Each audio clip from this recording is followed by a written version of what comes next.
Hi అండి. కొత్తగా నా ఛానల్ ఎవరైనా చూసుకుంటే గనుక సబ్స్క్రైబ్ చేయండి. అంటే ఆల్మోస్ట్ 1½ మంత్ నుంచి నేను మీషోలో సెల్లింగ్ స్టార్ట్ చేశాను. సో, నా ఎక్స్‌పీరియన్స్ అంతా ఒకసారి మీకు చెప్దామని అనిపించింది. యాక్చువల్లీ మీషోలో వచ్చేసి నేను ఎన్రోల్‌మెంట్ ఐడీతో రిజిస్టర్ చేసుకున్నానండి. ఎన్రోల్‌మెంట్ ఐడీతో చేసుకుంటే ఓన్లీ మన ఏపీ వరకే ఉంటుందంట.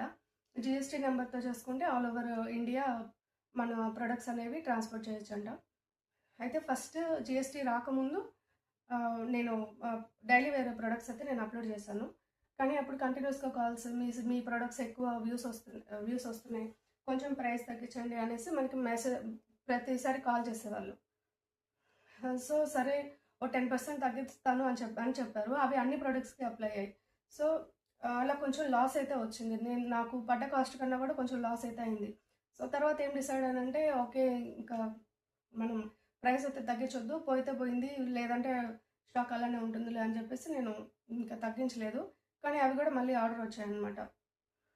తర్వాత ఇంకా 2, 3 మనం కవర్స్ అయితే నార్మల్ ఇలాంటి కవర్స్ వాడితే మనం ఏదైనా కస్టమర్ ఏదైనా రాంగ్ రిటర్న్ పెట్టినా అలా మనకి క్లెయిమ్ అవ్వదంట. సో, నాకు తెలియక ఫస్ట్ అవి ఆర్డర్ పెట్టాను.